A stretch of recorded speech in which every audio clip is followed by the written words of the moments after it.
What is socialism in economics? Simply explained. Imagine a world where everyone shares what they have and works together to meet everyone's needs. That's the idea behind socialism in economics.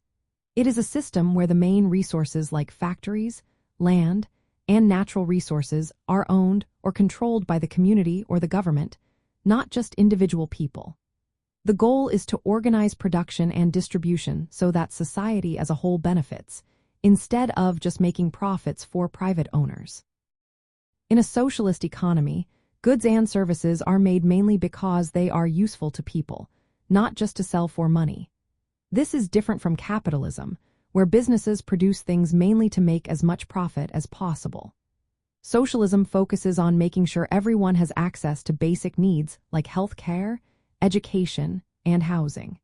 It aims to reduce inequality by sharing wealth more fairly among all members of society. One key feature of socialism is public ownership. This means that important resources and industries are owned by the government or by the workers themselves.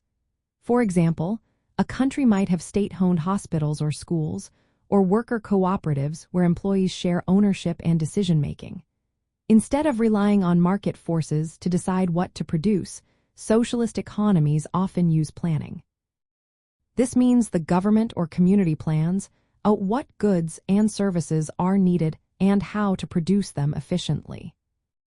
Another important part is how goods and services are distributed. In socialism, distribution can be based on how much someone contributes through their work or on their needs. Some socialist models say people should be paid according to how hard they work, while others focus on sharing resources equally to promote fairness. The idea is to reduce the gap between the rich and the poor and make sure everyone has enough to live well. Socialism also tries to eliminate or lessen the influence of traditional capitalist ideas like rent, interest, and profit. These are seen as ways that private owners benefit at the expense of society. Instead, socialist systems aim to make economic activity serve the public interest, not just individual wealth. Governments might regulate wages, prices, and the distribution of goods to help achieve social goals. Sometimes socialist economies use centralized planning to decide what and how much to produce. Other times they combine market mechanisms with social ownership, which is called market socialism.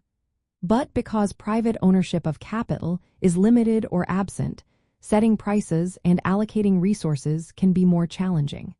It requires careful planning to avoid shortages or surpluses. Overall, socialism in economics is about collective ownership, democratic control, and producing for societal needs.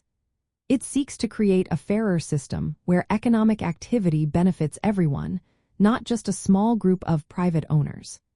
This approach offers an alternative to traditional market economies, aiming to build a more equal and cooperative society.